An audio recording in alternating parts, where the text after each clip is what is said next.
And away we go. It is the Nightcap, brought to you by Hail Mary Sports Bar right here on BearcatJournal.com. Go see our good friends at Hail Mary's. They're located in Cheviot. They're on Harrison Avenue, right inside the Dora district. You can go from bar to bar with your drinks, or just hang out at Hail Mary's. No need to go anywhere. They've got a 27 TV setup, a 9-screen video wall. They have the direct TV package, so all the games will be on, and Cincinnati sports will always be on the video wall. Food trucks on the weekend, brand new walk-in cooler, brand new draft lines, and of course, ice cold Cincy Light in 32.8 degree frosted glasses.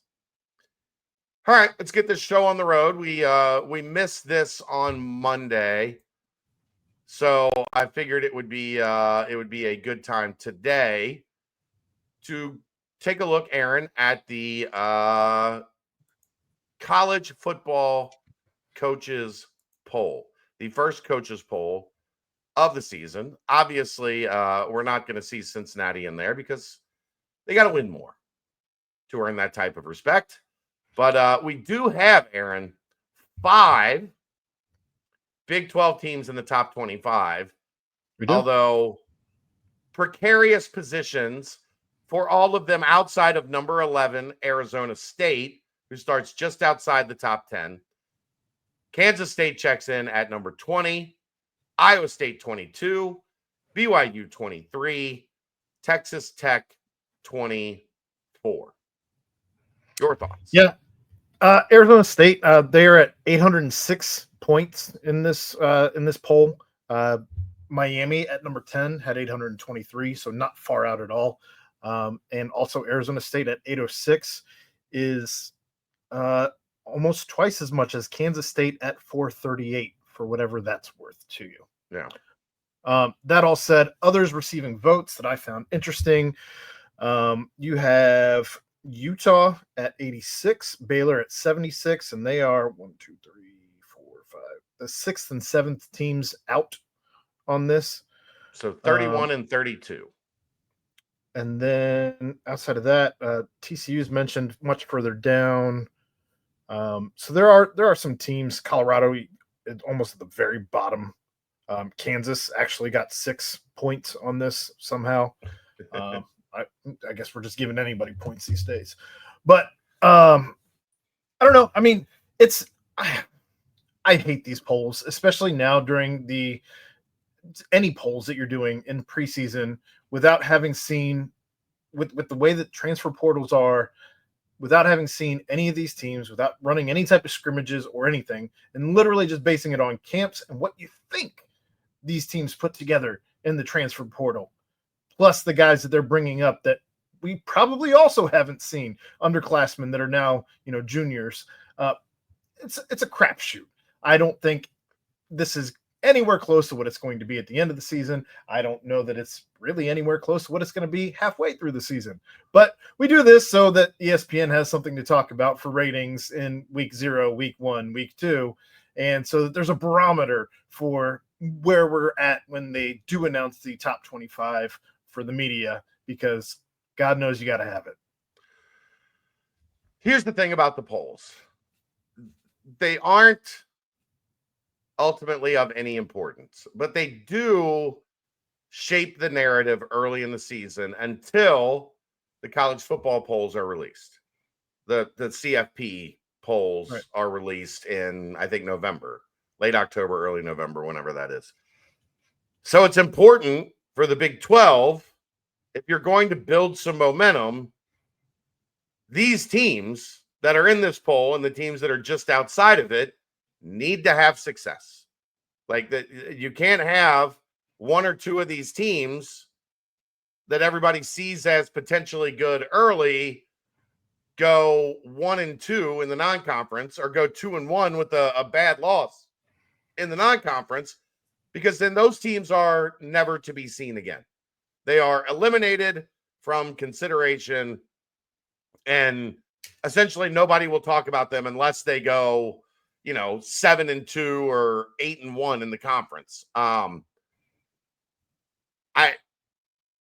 We're going to get to week 1, and one of these teams is going to be gone, Aaron. Because of the Ireland game. Kansas State and Iowa State play week 0 in Ireland with one of them at 20 and one of them at 22. I do not see a scenario where the loser stays in the top 25 going into week 1. I just wonder if they both ended up in the top 25 so that we had something to talk about in week 0 as two top 25 teams match up in this crazy game over in Ireland, a game that no other conference actually cares about.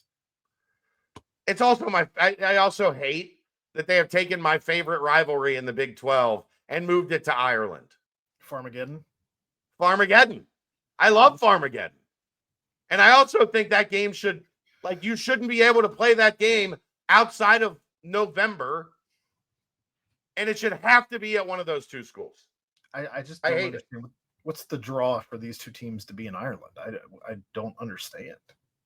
Yeah, I don't understand playing a game of this magnitude, a rivalry of this magnitude, where both programs are really strong right now, and you're taking it away from their home fan bases, and you're moving it to, sure, it's a great excuse to go to Ireland and get wasted for a couple days.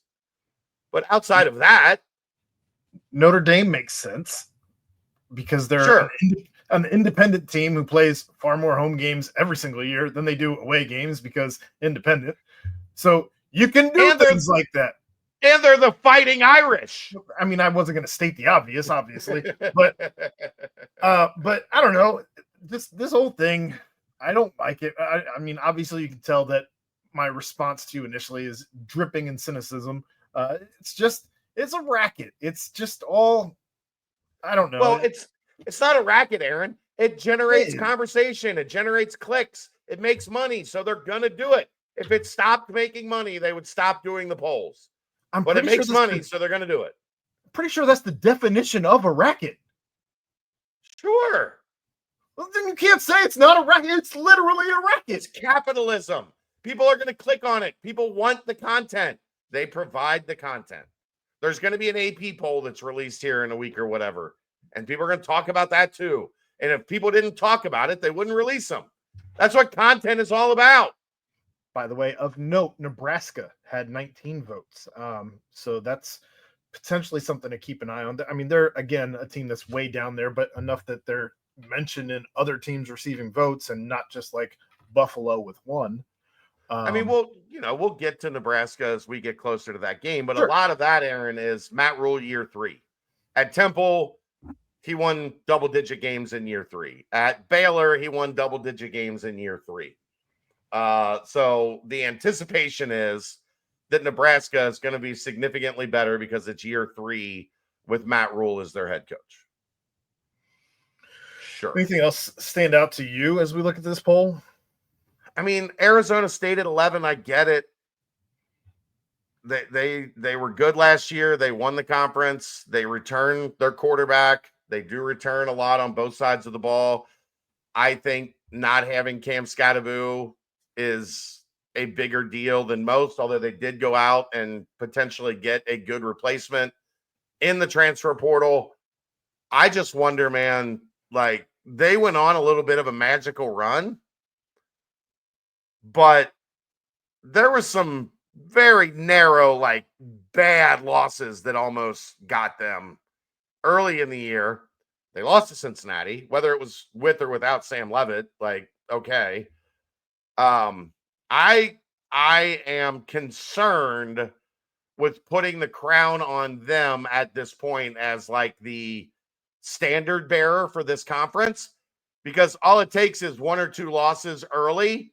Look at the Big 12, the team that everybody had pegged as the favorite, the defending champion, already got 2 losses. The Big 12's not going to be any good. I worry about that narrative already.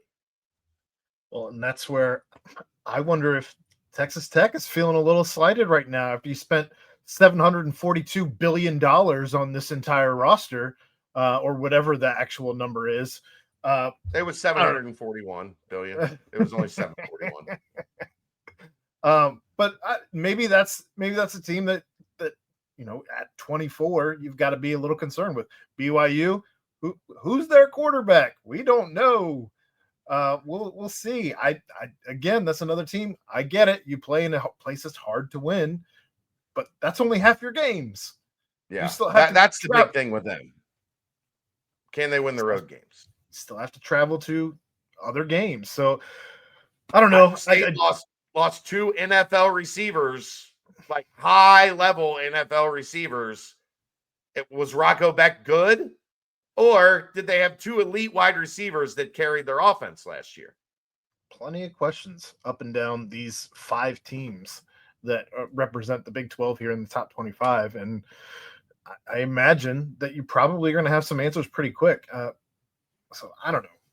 Again, I don't love these preseason polls. I think they're trash, especially if you're not going to have any type of scrimmage in college football where you don't really get a barometer. You don't get a measuring stick. And then you only have maybe one game against a formidable opponent. And who knows? Who knows from there? And then you're just cannibalizing each other. And if you didn't have teams that were up in the top 25 before you start cannibalizing, then what hope is there? Yeah, I mean, Texas and Arch Manning #1, Ohio State #2, Penn State 3. I'm out. I'm out. Crazy. I'm out on Penn State #3. I'm already out on them. Georgia 4, Notre Dame 5, Clemson 6. Can Dabo get back to the top of the hill? Oregon 7, Alabama 8. Maybe the most interesting team in the country. If you go by NCAA football 26, Aaron, LSU is a monster. We talked about them. Monster. We talked about them a couple weeks ago, though. Brian Kelly and his slow starts. We'll see. You didn't give me time to make the joke. You didn't give me time to make the joke earlier, though. Are you dab in or dab out? I'm dab. Oh, no. It's terrible. It's terrible. It's not as bad as my salmon upstream analogy. I was never going to mention that again. Actually, Miami at 10 without Cam Ward. I don't know about that. Illinois at 12. South Carolina at 13. Like, I'm looking at a lot of this and going, boy, I see a whole different, like, I think when we transpose this over what happens by week 14, I think there's going to be a lot of teams that are on here that will not be 3.5 months from now. An awful lot of faith in Indiana, too. Yeah. I mean, they're going to do them. I get it. I don't love them. I think they ultimately are damaging to the sport because they set a preconceived narrative that no longer exists. I think they were much easier to do 10 years ago, and I didn't like them then.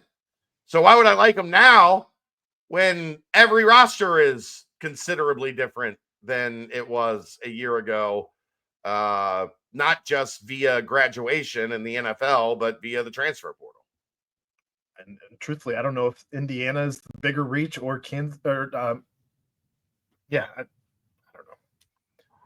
The fact that there's only one team that's not a Power 4 team on this entire top 25 is crazy to me. With Boise State, and that's Boise State at 25. That was the token. That was the absolute token group of 5.